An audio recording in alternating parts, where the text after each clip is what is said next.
Hi മഗൾസ്, welcome back.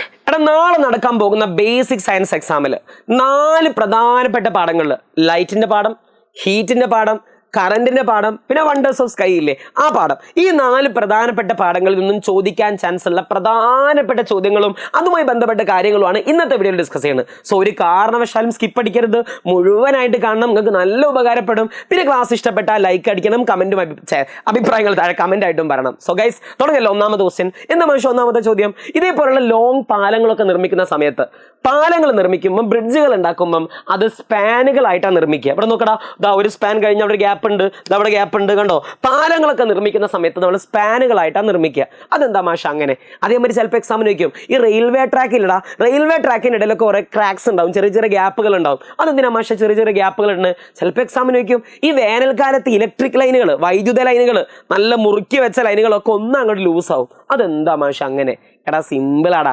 Electric line ആയിക്കോട്ടെ, പാലായിക്കോട്ടെ, railway track ആയിക്കോട്ടെ, solids ആണെങ്കിൽ, ഖരവസ്തുക്കളാണെങ്കിൽ ചൂടാക്കുന്ന സമയത്ത് അതൊന്നങ്ങോട്ട് വികസിക്കും, അതിന്റെ വലിപ്പം ഒന്നങ്ങോട്ട് കൂടും. Solids expand while heating, thermal expansion of solids. ഖരവസ്തുക്കൾ ചൂടാക്കുന്ന സമയത്ത് അത് വികസിക്കുന്നുണ്ട്. അതാണ് ഇതിനെല്ലാം ഉത്തരം. റെഡി അല്ലേ? എളുപ്പം. മാഷ അടുത്ത ചോദ്യം പറയും. എന്താ മാഷ അടുത്ത ക്വസ്റ്റ്യൻ? സിമ്പിൾ ആടാ. കടൽ കാറ്റ് എവിടെ നിന്ന് എങ്ങോട്ട് വീശുന്നു? Where does the sea breeze blow from? എടാ ചിലപ്പോൾ എക്സാമിന് നോക്കിയേ, ടിൻറ്റുമോൻ ഒരു ബീച്ചിൽ പോയി നിന്നു, ഉച്ചക്ക് അല്ലെങ്കിൽ രാവിലെ പകൽ സമയത്ത് ഒരു ബീച്ചിൽ പോയി നിന്നു. ആ സമയത്ത് പകലുണ്ടാകുന്ന കാറ്റ് ഏത്? കരക്കാറ്റാണോ കടൽ കാറ്റാണോ? അപ്പോൾ ചിലപ്പോൾ എക്സാമിന് നോക്കിയും ദുണ്ടുമോൾ, ദുണ്ടുമോൾ രാത്രി കോഴിക്കോട് ബീച്ചിൽ പോയി. രാത്രി കോഴിക്കോട് ബീച്ചിൽ പോയാൽ അവിടെ ഏത് കാറ്റാണ് ഉണ്ടാവാൻ ചാൻസ്? കരക്കാറ്റാണോ കടൽ കാറ്റാണോ? ഈ കാറ്റ് എവിടെ നിന്ന് എങ്ങോട്ടാണ് വീശുക? ഇതൊക്കെ ചോദിക്കും. എൻ്റെ മക്കൾ ഒരു പേടിയും പേടിക്കരുത്, ഞാൻ പഠിപ്പിച്ചുതരാം. ആദ്യം മക്കൾ മനസ്സിലാക്കണം, എടാ പകൽ ഏത് കാറ്റാണ് ഉണ്ടാകുകയെന്ന്. എടാ ആ പേര് തന്നെ ഉണ്ട്, പകൽ കടൽ, പകൽ കടൽ. കണ്ടോ കണ്ടോ കണ്ടോ, പകൽ കടൽ. അപ്പൊ പകൽ വീശുന്ന കാറ്റ് ഏതാ? കടൽ കാറ്റ്. സാറേ രാത്രി ഏത് കാറ്റാ? എടാ എന്ത് എളുപ്പാടാ, അങ്ങോട്ട് നോക്ക്. രാത്രി 2 വാക്ക് മാത്രമേ ഉള്ളൂ സാറേ. രാത്രി ഏതാ? കരക്കാറ്റ്. അതിലും 2 ഉള്ളൂ. പകൽ കടൽ, രാത്രി കര. രാത്രി വീശുന്ന കാറ്റ് കരക്കാറ്റ്, പകല് വീശുന്ന കാറ്റ് കടൽ കാറ്റ്. എളുപ്പം. സാർ അടുത്ത ക്വസ്റ്റ്യൻ, ഈ കാറ്റ് എവിടെ നിന്ന് എങ്ങോട്ടാ വീശാന്ന്? എടാ കടൽ കാറ്റ് എവിടുന്നാ വീശുക? ആ പേര് എവിടുന്നില്ല? ആ പേരില്ലേ കടൽക്കാറ്റ് എന്ന് പറഞ്ഞാൽ കടൽ കാറ്റ്. സോ ആ പേരിൽ നിന്നായിരിക്കും അവിടെ നിന്ന് സ്റ്റാർട്ട് ചെയ്യുക. സോ കടൽ കാറ്റ് എവിടുന്നാ സ്റ്റാർട്ട് ചെയ്യുക? കടലിൽ നിന്ന് കരയിലേക്ക്. എടാ കരക്കാറ്റ് എവിടുന്നാ സ്റ്റാർട്ട് ചെയ്യുക? കരയിൽ നിന്ന് കടലിലേക്ക്. സോ ഒരു കാറ്റ് എവിടുന്ന് എങ്ങോട്ടാ വീശാന്ന് ചോദിക്കുകയാണെങ്കിൽ നിങ്ങൾ അത് ഏത് കാറ്റാണെന്ന് മാത്രം നോക്കുക, അവിടെ നിന്നായിരിക്കും സ്റ്റാർട്ട് ചെയ്യുക. സോ എൻ്റെ മക്കൾ ഇനി ഉത്തരം പറയടാ. എന്തെളുപ്പം പറ. എന്താ കടൽ കാറ്റ് എവിടെ നിന്ന് എങ്ങോട്ടാണ് വീശുക? സാർ ആ പേര് തന്നെ ഉണ്ട്, അത് കടൽ കാറ്റാണ്. സോ കടൽ കാറ്റ് കടലിൽ നിന്നും എങ്ങോട്ടായിരിക്കും?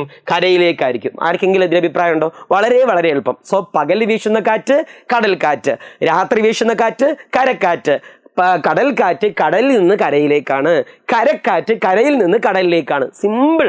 അതിന് സീ ബ്രീസ് എന്നും ലാൻഡ് ബ്രീസ് എന്നും പറയും. എന്ത് എളുപ്പമാശയ ഫിസിക്സ്, എന്ത് എളുപ്പമാശയ സയൻസ്. വളരെ വളരെ എളുപ്പം. സാർ അടുത്ത ചോദ്യം പറയും. എന്നാൽ അടുത്ത ക്വസ്റ്റ്യൻ, നിങ്ങൾക്കൊരു ബൾബ് തന്നിട്ടുണ്ട്, ഒരു ബാറ്ററി തന്നിട്ടുണ്ട്, ഒരു സ്വിച്ചും ഒരു ചാലകവും തന്നിട്ടുണ്ട്.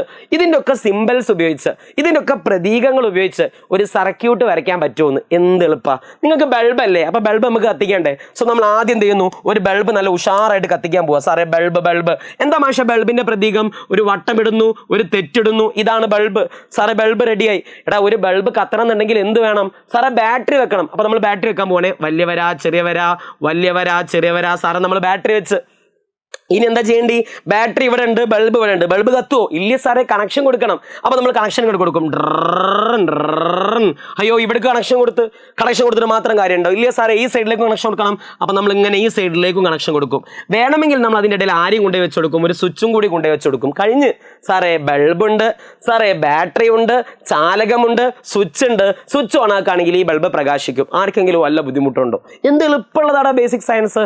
ബാക്കി ചോദ്യങ്ങളൊക്കെ നമ്മൾ ഇവിടെ ചെയ്യും, ലൈവിൽ ചെയ്യും കേട്ടോ. സാർ അടുത്ത question, what is solar Eclipse? സൂര്യഗ്രഹണം എന്നാൽ എന്ത്? ചിലപ്പോൾ എക്സാമിനേക്കും സൂര്യഗ്രഹണം ചന്ദ്രഗ്രഹണം. എളുപ്പ. നിങ്ങൾ ഈ സൂര്യഗ്രഹണം എന്നാണ് കേൾക്കുമ്പോൾ നിങ്ങൾ മനസ്സിലാക്കേണ്ട ഒരു കോഡ് ഉണ്ട്. സൂര്യനെ പോലെ തിളങ്ങി നിന്ന ഒരു മുഖ്യമന്ത്രി കേരളത്തിലുണ്ടായിരുന്നു. അദ്ദേഹത്തിന്റെ പേരായിരുന്നു EMS നമ്പൂതിരിപ്പാട്. അങ്ങനെ ആലോചിക്കട്ടോ, കേരളത്തിലെ ഒരു നമ്പൂതിരിയാണെന്ന്. കേരളത്തിലെ ഒരു മുഖ്യമന്ത്രി ആയിരുന്നു EMS നമ്പൂതിരിപ്പാട്.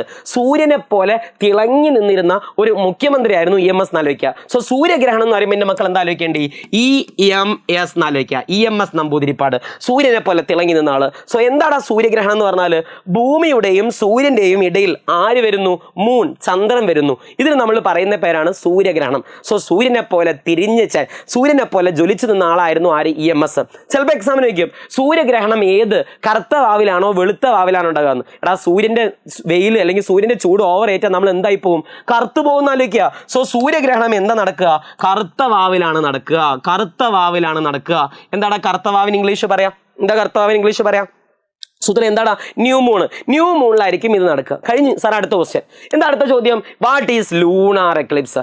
ചന്ദ്രഗ്രഹണം എന്നാൽ എന്തെന്ന്? എടാ സിമ്പിളാടാ. ചന്ദ്രഗ്രഹണം എന്ന് പറയുമ്പോൾ നിങ്ങൾ ആരാലോചിക്കാറ്? മെസ്സിനെ ആലോചിക്കുക. മെസ്സി. വാവ്, നിങ്ങൾ മെസ്സിന്റെ ആൾക്കാരുണ്ടാവും, ചിലക്കാർ റൊണാൾഡോന്റെ ആൾക്കാരുണ്ടാവും, ചിലക്കാർ നെയ്മറിന്റെ ആൾക്കാരുണ്ടാവും. നിങ്ങൾ ഏതായാലും കുഴപ്പമില്ല. പാവം മെസ്സി. നമ്മൾ ചന്ദ്രഗ്രഹണം എന്ന് പറയുമ്പോൾ മെസ്സിനെയാണ് ആലോചിക്കേണ്ടത്. സാർ എന്താ മെസ്സിന്റെ പ്രത്യേകത? മെസ്സി നല്ല വെളുത്ത ഒരു മെസ്സിയാണെന്ന് ആലോചിക്കുക. മെസ്സിക്ക് വെളുത്ത കളറാണെന്ന് ആലോചിക്കാം. അപ്പം ആദ്യം മനസ്സിലാക്കണം, ചന്ദ്രഗ്രഹണം വെളുത്ത വാവിലാണ് ഉണ്ടാകുക, ഫുൾ മൂണിലാണ് ഉണ്ടാകുക. സാർ അടുത്ത ക്വസ്റ്റ്യൻ എന്താണ് ചന്ദ്രഗ്രഹണം? സാറേ ചന്ദ്രന്റെയും സുഹൃത്തുക്കളാര സൂര്യന്റെയും ഇടയിൽ ആര് വരും? ഭൂമി വരുന്നതിനാണ് നമ്മൾ എന്തെന്ന് പറയാ? ചന്ദ്രഗ്രഹണം അഥവാ ലൂണാർ എക്ലിപ്സ് എന്ന് പറയാം. പരിപാടി കഴിഞ്ഞ്. പിന്നെ ഒരു കാര്യം കൂടി ഉണ്ട്, സൂര്യഗ്രഹണം നേരിട്ട് കാണാൻ പറ്റില്ല, നിങ്ങൾക്ക് അറിയാലോ. സൂര്യഗ്രഹണം കാണാൻ വേണ്ടി നമ്മൾ ഉപയോഗിക്കുന്ന മാർഗ്ഗങ്ങൾ ഒന്ന് നോക്കി വെച്ചാൽ വളരെ വളരെ നന്നായിരിക്കും. സാർ അടുത്ത ക്വസ്റ്റ്യൻ. എന്താ അടുത്ത question? Identify the closed circuit from the following. ഈ ചിത്രത്തിൽ ഒരു അടഞ്ഞ സർക്യൂട്ട് ഏതാണെന്ന് തിരിച്ചറിയാം. പക്ഷെ എന്താ അടഞ്ഞ സർക്യൂട്ട് എന്ന് പറഞ്ഞാൽ? എടാ അടഞ്ഞ സർക്യൂട്ട് എന്ന് പറഞ്ഞാൽ അവിടെ ഗ്യാപ്പ് ഉണ്ടാകാൻ പാടില്ല, പൊട്ടാൻ പാടില്ല. വയർ എവിടെയെങ്കിലും പൊട്ടി വെക്കണമെങ്കിൽ നമ്മൾ പറയും അത് തുറന്ന സർക്യൂട്ട് ആണെന്ന്. നോക്കട്ടാ, കറണ്ട് ഇങ്ങനെ പോവാണേ, ഓ മൈ ഗോഡ്, ഇവിടെ പൊട്ടിയിട്ടുണ്ട്. സോ നമ്മൾ പറയും ഇത് തുറന്ന സർക്യൂട്ടാണ്, ഇതൊരു തുറന്ന സർക്യൂട്ടാണ്, ഇതൊരു ഓപ്പൺ സർക്യൂട്ടാണ്. അയ്യോ പാവട്ടോ, ഇത് തുറന്ന സർക്യൂട്ടാണ്. ഇനി ഇവിടെ നോക്കടാ, സാറേ കറണ്ട് പോവാണേ, അയ്യോ ഒരു പ്രശ്നവുമില്ല. അപ്പൊ നമ്മൾ പറയും ഇത് ഏതാടാ? ഇതൊരു ക്ലോസ്ഡ് സർക്യൂട്ടാണ്, ഇതൊരു അടഞ്ഞ സർക്യൂട്ടാണ്. എന്ത് എളുപ്പം, എന്ത് സിമ്പിൾ ചോദ്യങ്ങളാണ് ഇതൊക്കെ. നന്നായിട്ട് നോക്കുക. ബാക്കി ചോദ്യങ്ങളൊക്കെ നമ്മൾ പറയും, ലൈവിൽ പറയും. സാർ അടുത്ത ക്വസ്റ്റ്യൻ. ഒരാൾക്ക് വൈദ്യുതാഘാതമേറ്റതായി ശ്രദ്ധയിൽപ്പെട്ടാൽ അടിയന്തരമായി ചെയ്യേണ്ട കാര്യങ്ങൾ എന്തൊക്കെ? What are the things to be done immediately to save a person who has suffered an electric shock? എടാ ഷോക്ക് അടിച്ചാൽ കൊടുക്കേണ്ട ഫസ്റ്റ് എയ്ഡുകൾ എന്തൊക്കെയാണ്? തള്ളുക, നല്ല രീതിയിൽ തള്ളുക. ആദ്യം എന്താ ചെയ്യേണ്ടി? Disconnect the person from electricity. അയാളെ ഇലക്ട്രിസിറ്റിയിൽ നിന്നും വൈദ്യുതിയിൽ നിന്നും വിച്ഛേദിക്കുക. ഒരു മട്ടലൊക്കെ എടുത്തിട്ട്, ഒരു വടിയൊക്കെ എടുത്തിട്ട് തല്ലിയിട്ട് എന്ത് ചെയ്യുക? ആൾ അങ്ങോട്ട് വിച്ഛേദിപ്പിക്കുക. ഒരിക്കലും നനഞ്ഞ മട്ടൽ ഉപയോഗിക്കാൻ പാടില്ല, വൈദ്യുതി കടത്തിവിടുന്ന ചാലങ്ങൾ ഉപയോഗിക്കാൻ പാടില്ല. പിന്നെ എന്താ ചെയ്യേണ്ടി? ശരീരം നന്നായിട്ട് തിരുമ്മുക, ബോഡി നന്നായിട്ട് മസാജ് ചെയ്യുക. അടുത്ത കാര്യം എന്താ?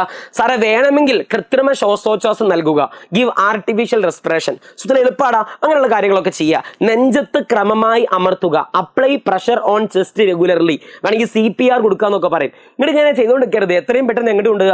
ആശുപത്രി കൊണ്ടുക. ഇതാണ് ചെയ്യേണ്ടത്. അല്ലാതെ ഗ്ലൂക്കോസും വെള്ളം കൊടുക്കുക, സർബത്ത് കൊടുക്കുക, മോരും വെള്ളം കൊടുക്കുക, അങ്ങനെയൊന്നുമല്ല. ഇതിൽ ഏതെങ്കിലും ഒന്നും എഴുതി വെക്കുക. സെറ്റല്ലേ സാറേ? സിമ്പിൾ, ഹമ്പിൾ, നിസ്സാരം. അടുത്ത ക്വസ്റ്റ്യൻ എന്താ മാഷ് ചോദിക്കുക? ഒരു ചിത്രം തന്നിട്ടുണ്ട്, ഇങ്ങോട്ട് നോക്കണം. ഒരു കണ്ണാടിയിലേക്ക് ഒരു പ്രകാശം വന്നിട്ടുണ്ട്. ഇവിടെ ക്വസ്റ്റ്യൻ നമ്പർ ചോദിക്കുകയാണ്, complete the path of the ray. ഈ ചിത്രത്തിന്റെ അല്ലെങ്കിൽ ഈ രശ്മിയുടെ മുഴുവനാക്കി വരയ്ക്കുകയാണ്. എടാ ഒരു കണ്ണാടിയിലേക്ക് ഒരു ലൈറ്റ് വന്നാൽ എന്താ സംഭവിക്കുക? അത് അവിടെ ഇങ്ങനെ തട്ടാണ് ചെയ്യുക. ആ ലൈറ്റ് ചാറ്റാ ബൈ ബൈ സി യു, ഞാൻ പോവാട്ടോ ബൈ ബൈ എന്ന് പറഞ്ഞിട്ട് പോവും. അത്രയുള്ള പരിപാടി. കണ്ണാടിക്ക് ലൈറ്റ് വന്നാൽ അത് റിഫ്ലക്ട് ചെയ്യും, ആ പ്രകാശം പ്രതിപതനം സംഭവിക്കും. എളുപ്പം. അങ്ങനെ സാറേ ഞങ്ങൾ ആ ചിത്രം മുഴുവനാക്കി. രണ്ടാമത്തെ ദിവസം എന്താ? ചിത്രത്തിൽ പതനകോൺ, angle of incidence and angle of reflection, പ്രതിപതന കോൺ എന്നിവ അടയാളപ്പെടുത്തുക. ഒരു ചിത്രം തന്നാൽ അതിൽ ഏതാടാ പതനകോണും ഏതാടാ പ്രതിപതന കോണും നമ്മളിങ്ങനെ തിരിച്ചറിയാം. ആദ്യം മാഷ് മനസ്സിലാക്കണം, പ്രകാശം വന്ന് തട്ടിയ സ്ഥലത്ത് നമ്മൾ കുത്തനൊരു വര വരയ്ക്കണം. അയ്യോ കുത്തനൊരു വര വരയ്ക്കണം. എന്താ കുത്തന ഇങ്ങനെ വര വരയ്ക്കുക? അങ്ങോട്ട് നോക്ക്, ഒരു കുത്തനൊരു വര അങ്ങോട്ട് വരയ്ക്കുക. ഈ വരക്ക് നമ്മൾ പറയുന്ന പേരാണ് ലംബം. സാറേ ഈ പ്രകാശത്തിന് എന്താ പറയാ? ഇതിന് നമ്മൾ പതന രശ്മി എന്ന് വിളിക്കും, ഇൻസിഡന്റ് റേ. ഈ ആംഗിളിന് പറയുന്ന പേരാണ് ആംഗിൾ ഓഫ് ഇൻസിഡൻസ്, പതനകോൺ. സാറേ ഈ രശ്മിക്ക് നമ്മൾ പറയുന്ന പേരാണ് റിഫ്ലക്റ്റഡ് റേ, പ്രതിപതന രശ്മി. ഈ കോണിന് പറയുന്ന പേരാണ് ആംഗിൾ ഓഫ് റിഫ്ലക്ഷൻ, പ്രതിപതന കോൺ. ആ രണ്ട് കോണും എപ്പോഴും എന്തായിരിക്കടാ? തുല്യമായിരിക്കും. ആ രണ്ട് കോണും എപ്പോഴും എന്തായിരിക്കും? തുല്യമായിരിക്കും. സാറേ സെറ്റ്. ആ ചോദ്യം നമ്മൾ നല്ല ഉഷാറായിട്ട് ചെയ്ത്. എടാ അടുത്ത ചോദ്യം, അവസാനത്തെ ചോദ്യത്തിന് തൊട്ട് മുമ്പുള്ള ഒരു ചോദ്യം. സാറേ രണ്ട് ടൈപ്പ് റിഫ്ലക്ഷൻ ക്വസ്റ്റ്യൻ പേപ്പറിൽ വന്നിട്ടുണ്ട്. ഇത് ഏതൊക്കെയാണ് സംഭവം? ഈ രണ്ട് റിഫ്ലക്ഷന്റെയും രണ്ട് പ്രതിപതനത്തിന്റെയും പേര് നിങ്ങൾക്കൊന്ന് എഴുതാൻ പറ്റുമോ? എന്തെളുപ്പാ സാറേ? നല്ല അനുസരണയോടുകൂടി പോവുകയാണെന്നുണ്ടെങ്കിൽ ഈ രശ്മിയെ നമ്മൾ വിളിക്കുന്ന പേരാണ്, ഈ റിഫ്ലക്ഷനെ നമ്മൾ വിളിക്കുന്ന പേരാണ് റെഗുലർ റിഫ്ലക്ഷൻ. എന്താണ് വിളിക്കുക? Regular reflection. സാർ അതിന് മലയാളത്തിൽ ക്രമപ്രതിപതനം എന്ന് വിളിക്കും. എന്താ വിളിക്കുക? ക്രമപ്രതിപതനം. അയ്യോ മാഷ് ഇങ്ങോട്ട് നോക്ക്, ഇവിടെ നോക്ക് സാറേ, ഒരു അനുസരണ ഇല്ലാത്ത ഒരു team.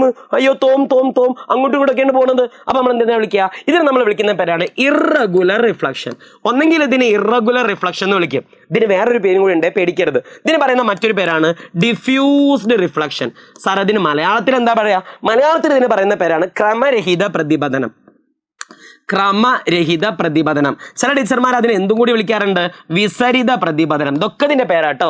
Irregular reflection, diffused reflection, ക്രമരഹിത പ്രതിപതനം, വിസരിത പ്രതിപതനം. മാഷ അടുത്ത ചോദ്യം, അവസാനത്തെ ചോദ്യം എന്താ മാഷ? അടുത്ത question, what are the characteristics of image formed by a plane mirror? ഒരു സമതല ദർപ്പണം രൂപീകരിക്കുന്ന പ്രതിബിംബത്തിന്റെ പ്രത്യേകത എന്തൊക്കെയാണ്? എടാ ഒന്ന് ആലോചിച്ച് നോക്കടാ. സമതല ദർപ്പണം എന്ന് പറഞ്ഞാൽ അലമാറിന്റെ മുമ്പിലുള്ള കണ്ണാടിയല്ലേ?